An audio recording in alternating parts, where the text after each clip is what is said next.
যারা যারা এখানে নাই আমি কালকে সবাইকে এখানে আসতে বলবো।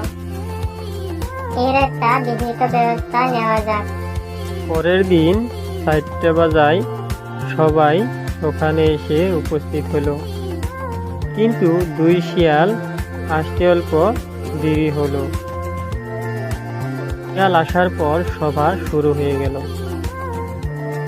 কি করে বাঘের হাত থেকে সবাই বাঁচা যায় সে সম্পর্কে কুকুর সবাইকে বলতে লাগলো।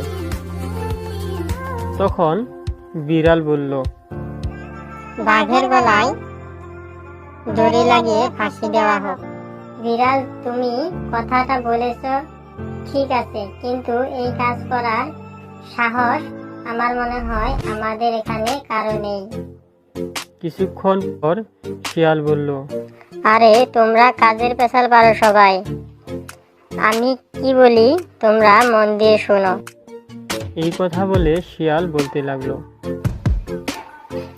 আমরা কিছু একটা শিকার করে তার সঙ্গে বিষ মিশিয়ে বাঘকে দিয়ে দিতে হবে।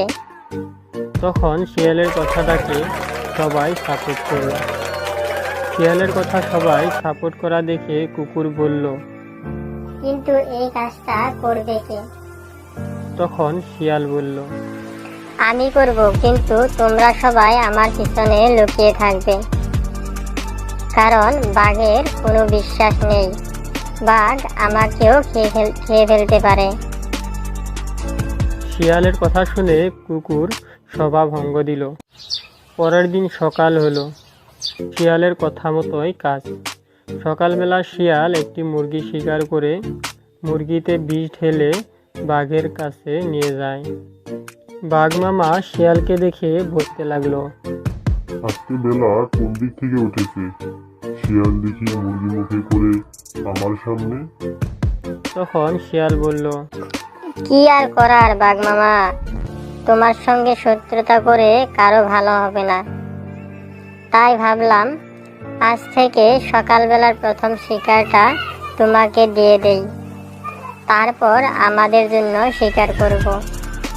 পারো যদি সিংহ মহারাজের কাছে আমার কথা প্রশংসা করে মন্ত্রিসভায় একটু জায়গা করে দিও।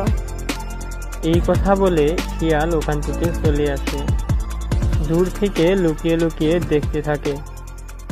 কিছুক্ষণ পর বাঘ মামা মুরগিটাকে খেয়ে ফেলে। মুরগিকে খেয়ে বাঘ মামা বলতে থাকে, আহ, আমার গলাটা কেমন জানি করতেছে।